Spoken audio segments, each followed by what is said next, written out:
आज हम क्लास 5 की हिंदी बुक उत्सव का चैप्टर 13 इसका क्वेश्चन आंसर करेंगे। तो चलिए शुरू करते हैं। चैप्टर 13 कमाल की स्कीम। क्वेश्चन नंबर 1 है, सही विकल्प पर सही का निशान लगाइए। क ब्लैकी किसका नाम था? लोमड़ी का, भालू का, खरगोश का? तो यह लोमड़ी का नाम था। ख ब्लैकी ने एक दिन किसका पीछा करने की ठानी? गोलू का, रोमी का, बल्लू का? तो इसका होगा आंसर रोमी का। इसमें टिक करना है। ग खेत किसका था? ब्लैकी लोमड़ी का, रोमी सियार का, बल्लू भालू का? तो इसका हो जाएगा आंसर बल्लू भालू का। घ बल्लू ने अपने खेत में फसल बो रखी थी, मटर की, चावल की, मक्का की? तो इसमें होगा इसका आंसर मटर की।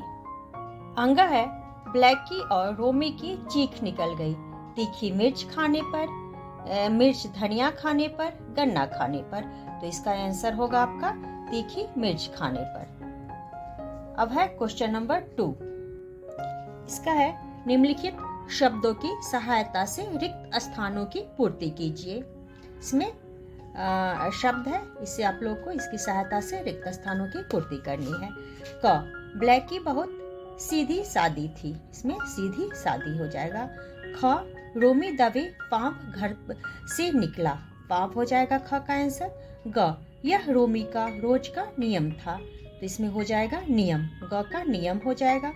घ रोमी खेत में घुसकर जी भर मटर खाता, घ का हो जाएगा आंसर मटर। अंगा ब्लैकी ने रोमी की असलियत जान ली थी, तो इसका अंगा का हो जाएगा आपका असलियत। अब है क्वेश्चन नंबर 3। सही वाक्यों पर सही तथा गलत वाक्यों पर गलत का निशान लगाइए। क ब्लैकी बहुत ही सीधी सादी थी, तो इसका सही हो जाएगा, टिक कर देना है। ख रोमी ने मुस्कुराकर उत्तर दिया, यह भी सही है, इसमें भी टिक करना है। ग बल्लू ने अपने खेत में गन्ने की फसल बो रखी थी, तो यह गलत है, उसने अपने खेत में मटर की फसल बो रखी थी, तो इसको क्रॉस कर देना है। घ रोमी सियार मुफ्त की मटर खाकर बहुत दुखी रहता था, यह भी गलत है, वो बहुत खुश रहता था, तो इसको क्रॉस कर देना है। अंग खेत में अंधेरा था, यह सही है, इसको टिक कर देना है। च चीख पुकार सुनकर पड़ोसी भी जाग गए, यह भी सही है, इसको भी टिक कर देना है। अब है क्वेश्चन नंबर 4। किसने किससे कहा? क तुम काम पर कब जाते हो? तो यह ब्लैकी ने रोमी से कहा। ख रात को, यह रोमी ने ब्लैकी से कहा। ग क्या बात है मामू, आजकल कुछ ज्यादा ही परेशान रहने लगे हो, यह गोलू ने बल्लू से कहा। घ तुम ही बताओ मैं क्या करूं, यह बल्लू ने गोलू से कहा। अंग तुम अपना डंडा संभाल कर रखना, गोलू ने बल्लू से कहा। अब है, निम्नलिखित प्रश्नों के उत्तर दीजिए, यह क्वेश्चन नंबर 5 है। चलिए इसको करते हैं। क्वेश्चन नंबर क है, दिन भर काम करने के बाद ब्लैकी कहाँ लौटती थी और उसे वहाँ क्या मिलता था? तो चलिए इसको करते हैं।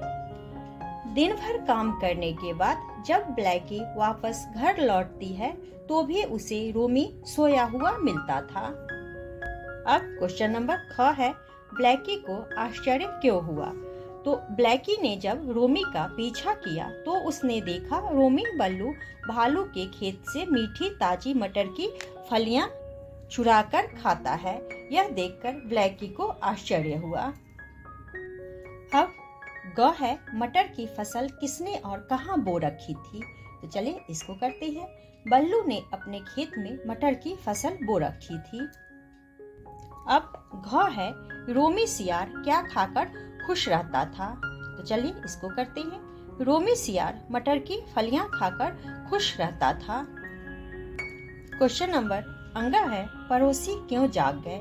तो रोमी और ब्लैकी जब बल्लू के खेत से मटर चुराकर खा रहे थे तो बल्लू ने उन्हें पकड़ा और डंडा से मारा, इन दोनों की चीख पुकार सुनकर पड़ोसी जाग गए। अब अगला प्रश्न है व्याकरण कौशल से। निम्नलिखित शब्दों के 3-3 पर्यायवाची शब्द लिखिए। सुबह, सुबह का होगा प्रातः, भोर, सवेरा। घर भवन, गृह, आलय। रात का होगा रजनी, निशा, रात्रि। खेत, खेत का होगा कृषि, क्षेत्र, केत। दोस्त, दोस्त का हो जाएगा मित्र, सखा और साथी। अब है क्वेश्चन नंबर 3। निम्नलिखित शब्दों के विलोम शब्द लिखिए। पास, पास का विलोम होगा दूर। कामचोर का मेहनती होगा। दिन भर, दिन भर का विलोम होगा रात भर। मीठी, मीठी का हो जाएगा कड़वी। जल्दी, जल्दी का होगा धीरे। खुश का हो जाएगा दुख। अब है क्वेश्चन नंबर 4। कुछ वाक्यांशों शब्द समूहों का एक विशेष अर्थ होता है, इन्हें मुहावरे कहते हैं। तो निम्नलिखित मुहावरों का अर्थ लिखकर उनका वाक्यों में प्रयोग कीजिए। तो चलिए इसको करते हैं। क है अपना उल्लू सीधा करना, अपना काम निकालना। इसका अर्थ होगा अपना काम निकालना। अब इसका वाक्य प्रयोग। अपना उल्लू सीधा करने के लिए लोग अपने मित्रों को भी धोखा देने से नहीं चूकते। ख है अंगूठा दिखाना, इसका अर्थ है धोखा देना। वाक्य है इसका, मैंने जब राम से कलम मांगा तो उसने मुझे अंगूठा दिखा दिया। ग है चिकना घड़ा होना, इसका अर्थ होगा जिसे किसी बात की परवाह न हो, अर्थात वह उसे किसी बात का परवाह नहीं है, एक तरीके से हुआ वह निर्लज। तो इसका वाक्य प्रयोग हुआ, राकेश पर किसी भी बात का कोई असर नहीं होता, वह तो चिकना घड़ा है। फिर है घ, 9 2 11 होना, भाग जाना। इसका अर्थ है भाग जाना। वाक्य है इसका, पुलिस के आते ही चोर 9 2 11 हो गया। तो आज के लिए इतना ही। अगर आप लोगों को यह वीडियो पसंद आए तो वीडियो को लाइक करें और चैनल को सब्सक्राइब करें।